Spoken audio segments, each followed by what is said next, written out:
buna bak, buna bak, buna bak, buna bak. Buna konfet.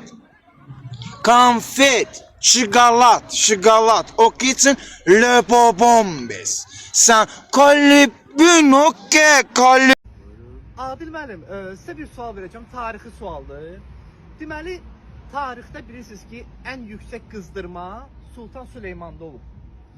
Və onun yaxın ətrafı onun qızdırmasını salmaq üçün müxtəlif yollara əl atıblar. Və ən son variant olub, onu buzlu suda çimizdirmək. Bilirsiniz də bunu? Bilirsiniz də? Bildim. Bəkdən dinki bildim. Bildim, bəli. Bildim. Və sualım belədir. Sultan Süleymanı yuduzduranda, buzlu suda, həmin hamamda kafir mitlaqı kim vurub? Mən bilən Mendeleyev. Bəkdən danışın. Mendeleyev tərəfdən deyəsən. Mendileyev düzəldi bu oranın kafir mitlaqı. Mendileyev eləyib. Düz tapdınız müəllim. Bəli, bəli. Mendileyev tapıb həmin...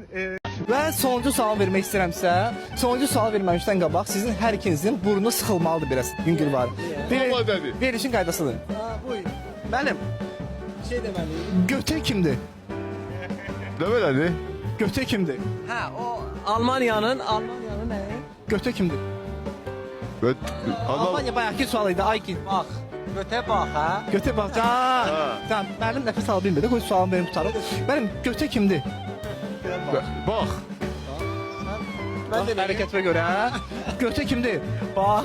Kim? İranlıları salamlayırıq, bütün İranlı dostlarımızı. Olasın, Bir yaşasın. yerdə burada deyək ki, ikimiz də bir yerdə.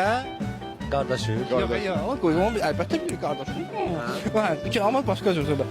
Deyirik, ikimiz də bir yerdə deyirik ki, üçümüz də bir yerdə deyirik. Yaxınlaşın. Ben geleyim. Hə, üçümüz də bir yerdə. Üçümüz də bir yerdə. Yəni də üçümüz də bir yerdə. İkimiz de bir yerdə. Toxumuzu ye.